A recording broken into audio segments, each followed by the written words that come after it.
Well, these last few days of bitter cold temps have taken their toll on all of us, and we could also wreak havoc on our roads. This is what East 9th Street in downtown Cleveland looked like last night. After a water main break, we brought to you as breaking news yesterday at 6.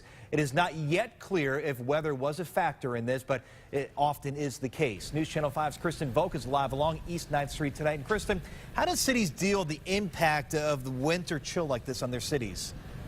Well, this cold weather, Chris, is certainly keeping water crews very busy this time of year. Just last night, a 6-inch pipe that runs into this IMG building here on East 9th and St. Clair burst, flooding these city streets and forcing police to shut down the road. And this is just one of dozens of incidents that have happened in the past 72 hours.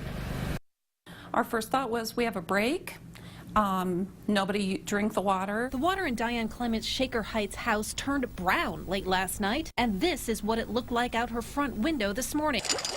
Water gushing up from below, the pavement buckled. It's frustrating. This road has been dug up several times in the 13 years we've lived here. Water main breaks are nothing new to Clements and her family.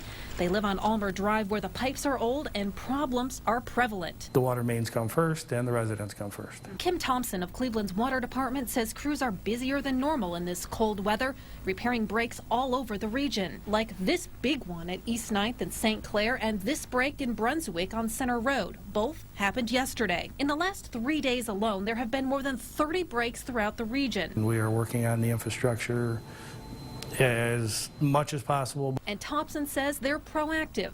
Engineers are constantly evaluating mains in hopes of avoiding scenes like these. They're also cleaning and replacing them. We have a whole group that is designated to look, plot, and try to figure out changes in pressure, changes in elevation. All factors that could lead to a break, no matter the age of the pipes. Sometimes it's about like where it's at and what happened and ground shifting and freeze rates. I understand we have an old system, but our water bills we pay a lot of money for water. The water department told Clements she'd be without water for about 4 hours today while crews repaired the main out front, but thankfully she and her family had no plans to be around the house today. Shouldn't be a big problem. We're going to go to the Rock and Roll Hall of Fame.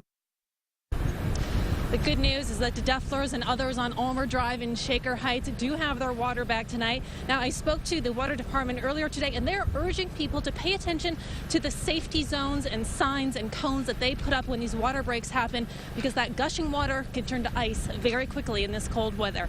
Live in downtown Cleveland, I'm Kristen Volk, News Channel 5. All right, Kristen, thanks a lot, and it is free.